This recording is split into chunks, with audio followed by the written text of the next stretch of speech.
Oregon Route 140 winds through the rugged, remote landscapes of southeastern Oregon, passing through wide open spaces where the sky feels endless and the land stretches out in rolling hills of sagebrush and desert.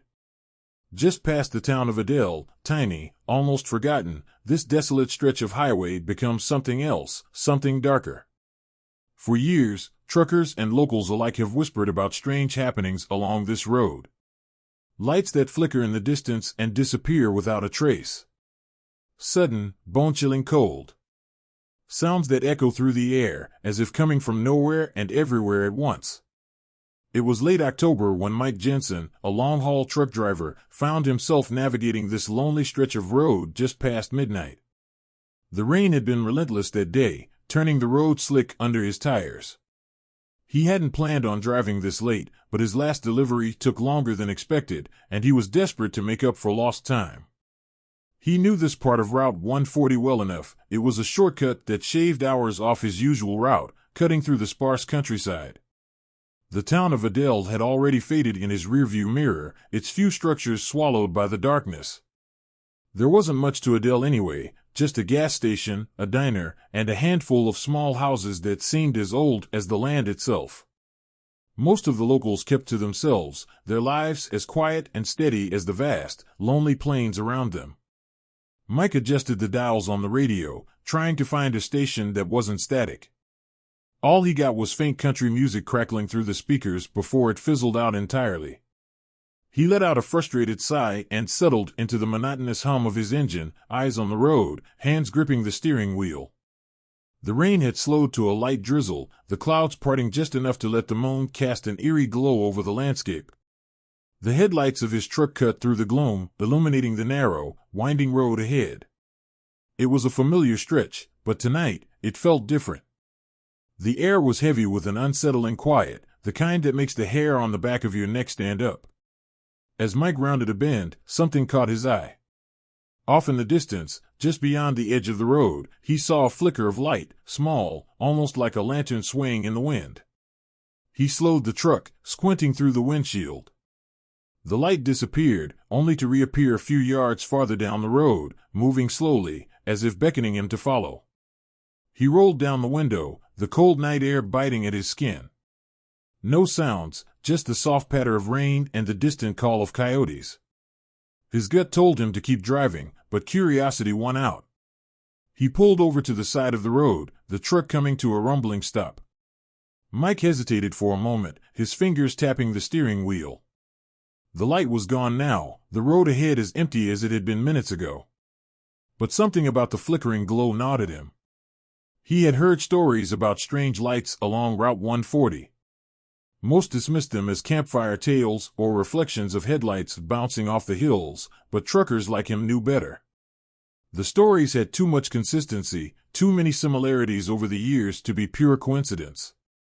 Against his better judgment, Mike grabbed his flashlight from the glove compartment and stepped out of the truck. The cool air wrapped around him, and the faint smell of rain-soaked sagebrush filled his nose. The night was quiet, the kind of quiet that pressed in on him, making his footsteps sound louder than they should. He scanned the area with his flashlight, the beam cutting through the dark but revealing nothing more than dirt, rocks, and the skeletal outlines of juniper trees in the distance. Just as he was about to give up and head back to the truck, the light flickered again, this time closer, on the opposite side of the road, hovering near the base of a small hill. Mike's heart skipped a beat.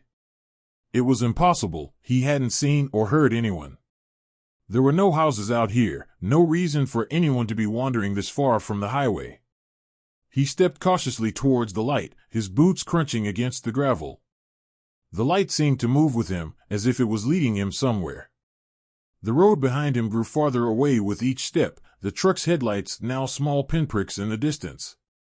He crested the hill and froze. In the clearing below, illuminated by the ghostly glow of the light, stood an old, weather-beaten cabin. It hadn't been there before, he was sure of it. He would have noticed it all those times he'd driven through this area. The structure looked ancient, as if it had been abandoned for decades, with its roof sagging and its windows dark and hollow.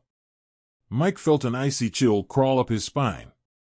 Every instinct screamed at him to turn around and leave, but something about the cabin drew him closer. He stepped forward, the light seeming to pulse faintly, guiding him toward the front door. It creaked open on its own as he approached, revealing an interior cloaked in shadows. He hesitated at the threshold, shining his flashlight into the room.